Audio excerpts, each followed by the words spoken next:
కానీ sir triple R తర్వాత triple ఆర్లో ఆయన పర్ఫార్మెన్స్ చూసాము, గేమ్ చేంజర్లో మొత్తం టూ డిఫరెంట్. ఒక ఐఏఎస్ ఆఫీసర్ అవ్వచ్చు, లేదంటే ఆయన అప్పన్న క్యారెక్టర్ అవ్వచ్చు, పోలీస్ క్యారెక్టర్ అవ్వచ్చు, స్టూడెంట్ క్యారెక్టర్ అవ్వచ్చు, ఒక 4-5 వేరియేషన్స్ ఉన్నాయి సినిమాలో. ఈ వేరియేషన్స్ అన్నీ అంటే మీరు షూటింగ్ ఆయన యాక్షన్ కట్ చెప్పిన టైంలో కానీ శంకర్ డైరెక్టర్ గారు ఆయన ఎలా ఉండే సార్? అంటే ఆయన యాక్టింగ్ చెప్పినప్పుడు ఆయన తీసుకుండే అంటే కెమెరా షాట్ ఓకే అయినప్పుడు మీరు దగ్గరుండి చూసారు కాబట్టి.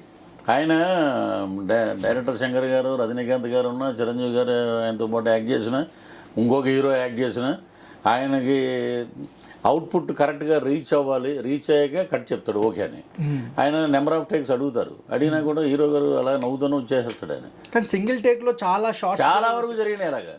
అలా వచ్చి 50 ఎండ బ్రహ్మాండమైన మే నెలలో ఫైట్ అవి వచ్చి అగ్రెసివ్గా దంపని చేసేవాడు టేక్ ఓకే అనేవారు, అంతే, no more second shot.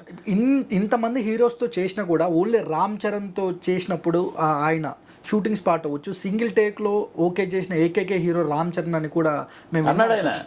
Shankar గారే అన్నారు ఆ మాట. సో ఇంకా పర్ఫెక్షన్ కోసం ఆయన అడుగుతూ ఉంటారు, ఇంకోటి చేద్దాం సార్ అంటే, లేదు బాబు ఇది బాగుంది అనగా, లేదు ఇంకోటి చేద్దామని.